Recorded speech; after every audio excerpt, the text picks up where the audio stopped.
Hello বন্ধুরা, আমাদের চারপাশে প্রায়ই বিভিন্ন ভৌতিক এবং অদ্ভুত ধরনের ঘটনা ঘটে থাকে। এই সকল ঘটনা বেশিরভাগ সময়ই আমাদের চোখের অগোচরে থেকে যায়, কিন্তু কিছু ঘটনা রয়েছে যেগুলো সৌভাগ্যক্রমে ক্যামেরায় ধরা পড়েছে। আজকের ভিডিওতে ক্যামেরায় ধরা পড়া এমনই কিছু অদ্ভুত দৃশ্য আপনাদেরকে দেখাবো। তো দেরি না করে শুরু করা যাক। বন্ধুরা, ভিডিওতে পুতুলটির দিকে লক্ষ্য করুন।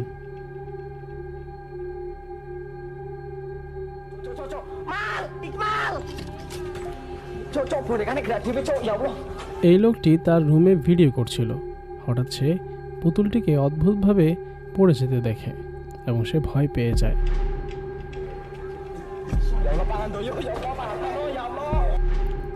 অনেকেই মনে করে থাকেন এটি ভৌতিক একটি ঘটনা, আবার অনেকেই মনে করেন এটি এডিট করা হয়েছে।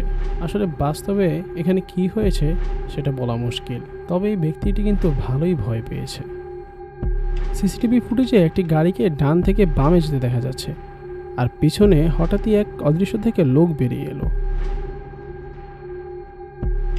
চলন্ত গাড়ি থেকে লাফ দিয়ে নেমে এভাবে সোজা হয়ে দাঁড়ানো ক্ষণিকের মাঝে একেবারেই সম্ভব না। তাহলে এই ব্যক্তিটি হঠাৎ করে এখানে চলে এলো কিভাবে, কে জানে। মনোযোগ দিয়ে এই ভিডিওটি দেখুন।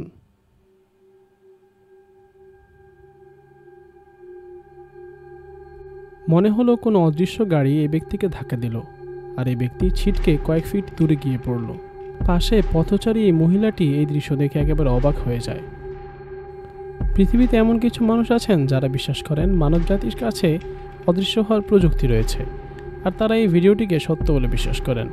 আর কিছু মানুষ আছেন যারা মনে করেন এই ভিডিওটি এডিট করা। আপনার কি মতামত কমেন্ট বক্সে জানিয়ে দিন। এই ভিডিওটি ডোরবেল ক্যামেরায় রেকর্ড হয়েছে, আর এখানে দেখা যাচ্ছে এক ব্যক্তি ক্লাউনের পোশাক পরে অদ্ভুত অঙ্গভঙ্গি করছে। হয়তোবা ব্যক্তিটি এই বাড়ির মালিককে ভয় দেখানোর চেষ্টা করছে। তবে যাই বলুন না কেন, এই ব্যক্তির চলাফেরা এবং আচার আচরণ কিন্তু একেবারেই ভূতের মতো লাগছে।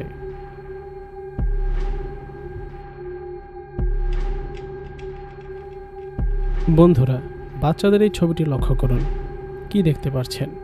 অনেকগুলো বাচ্চা দাঁড়িয়ে আছে, তাই না? কিন্তু আপনি কি ছবিতে থাকা পেছনে বাড়িটির জানালার দিকে লক্ষ্য করেছেন? মনে হচ্ছে জানালার ওপারে লম্বা গাউন পরে ভয়ঙ্কর কেউ দাঁড়িয়ে আছে, যার মুখটা স্পষ্ট দেখা যাচ্ছে না।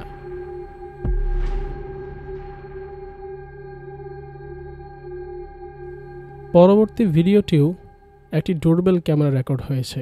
এখানে দেখা যাচ্ছে এক ব্যক্তি ক্লাউনের পোশাক পরে হাতে ছুরি নিয়ে একটি বাড়ির দরজা খোলার চেষ্টা করছে।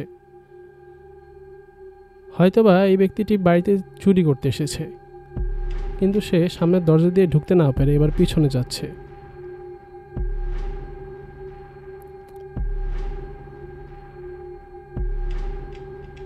পিছনের দরজা দিয়ে সে ঢুকতে চেষ্টা করছে, কিন্তু পিছনের দরজাটিও লক করা। এবার সে বাড়ির উঠোনে গিয়েছে। উঠোনে গিয়ে পিছনের দরজাটিও ভাঙার চেষ্টা করছে।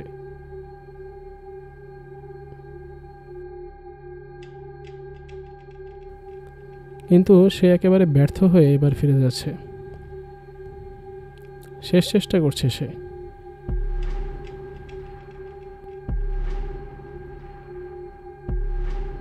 কিন্তু এবার একেবারেই হতাশ হয়ে সে ফিরে যাচ্ছে। আসলে মানুষ কি এভাবে চুরি করতে আসে? এই ভিডিওতে একটি সিংহকে বাড়ির সামনে দেখতে পাচ্ছি। কি, এ তো আরও কয়েকটি সিংহ রয়েছে। তো এই সিংহগুলো আবাসিক এলাকায় ঢুকে পড়লো কেন?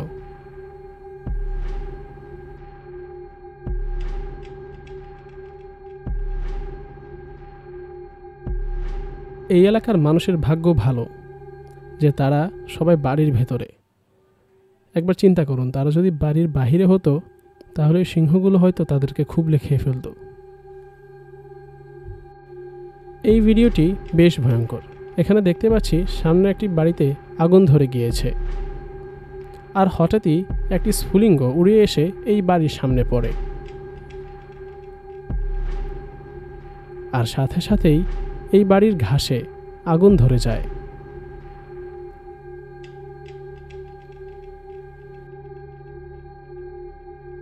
আর এক সময় এই আগুনটি একটি বড় আকার ধারণ করে, আর পাশের বাড়ির একটি লোক এসে এটিকে নেভানোর চেষ্টা করছে। অবশেষে লোকটি একটি ফায়ার এক্সটিংগুইশার এনে আগুন নিভিয়ে ফেলে। এই বাড়ির মালিক বাড়িতে ছিলেন না। পাশের বাড়ির এক প্রতিবেশী তার বাড়ির আগুনটি নিভায়। এই প্রতিবেশী যদি আগুন না নিভাতেন বা এই আগুনটি দেখতে না পেতেন, তাহলে হয়তোবা এই বাড়িটিও পুড়ে যেত।